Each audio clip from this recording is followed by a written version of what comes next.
परीक्षित ने कहा, महाराज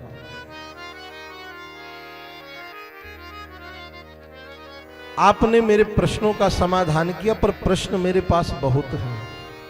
मैं ये जानना चाहता हूं कि भगवान इस संसार को बनाते कैसे, हम जीवों को कैसे भगवान बनाते।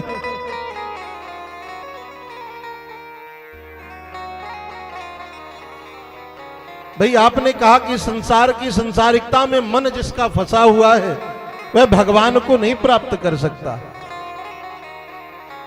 तो संसार को बनाने वाले भी भगवान हैं और मन को भी बनाने वाले भगवान हैं। तो यह बताइए कि भगवान संसार को बनाते कैसे।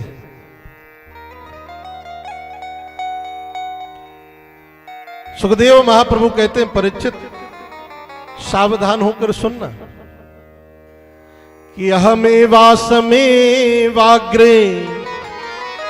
नान्यद यद सदसत्पहम पश्चादहम यदेतच्च यो वसिष्येत सोऽस्म्यहम् द्वितीयर्थ यत् प्रतीयेत ना प्रतीयेत चात्मनि तद विद्यादात्मनो मायाम यथा भासो यथा तमा।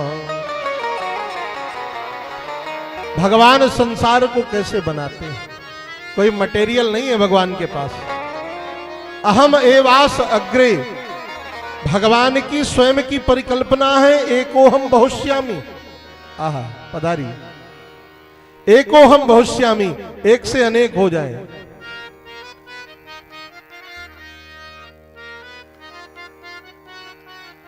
जब भगवान एक स्वयं बनते हैं, भगवान कोई मटेरियल नहीं है भगवान के पास बनाने के लिए, स्वयं बनते हैं, माने उपादान कारण भी भगवान है और निमित्त कारण भी भगवान ही है।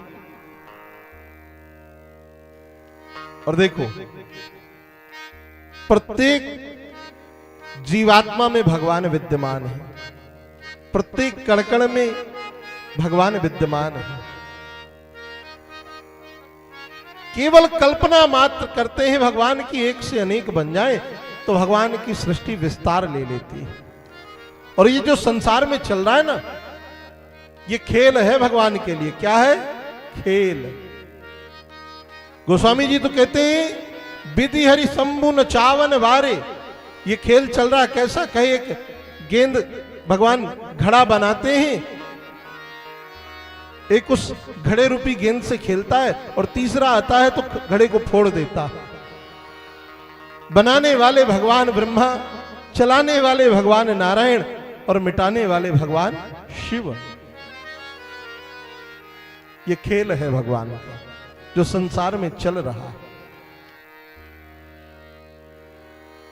तो परमात्मा स्वयं बनते हैं और स्वयं बनाते हैं। एक संत के पास कोई व्यक्ति गया, उसने कहा, महाराज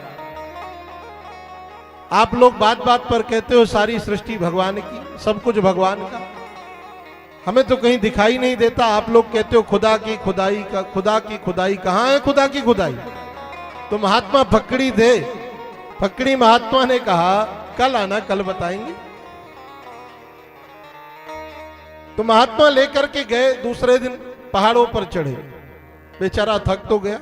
बोले ये देखो ये पहाड़ किसने बनाए? बोले किसने बनाए? बोले भगवान ने। अच्छा पहाड़ भगवान ने बनाए? हाँ।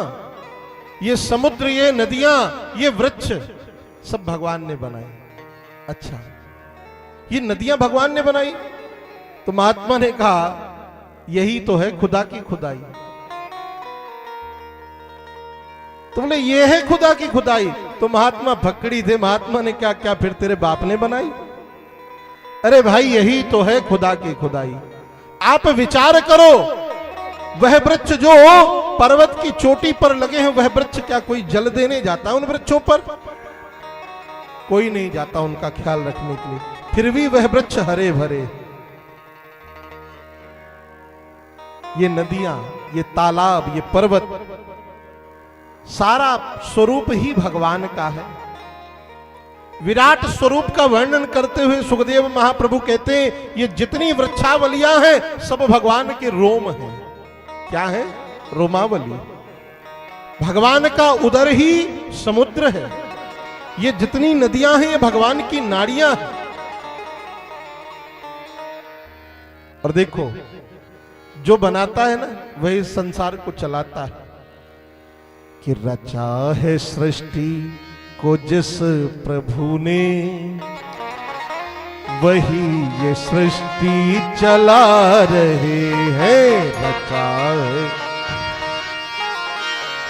करता था सो क्यों किया, अब करी क्यों पछता। बोया पेड़ बबूल का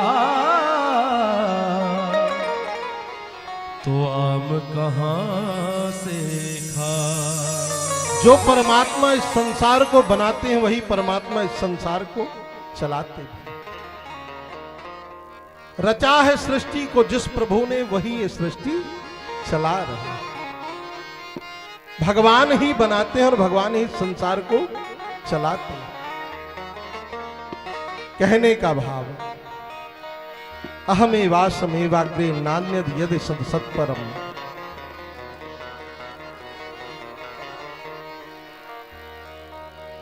भगवान ही सब कुछ निर्मित करते हैं। परीक्षित ने पूछा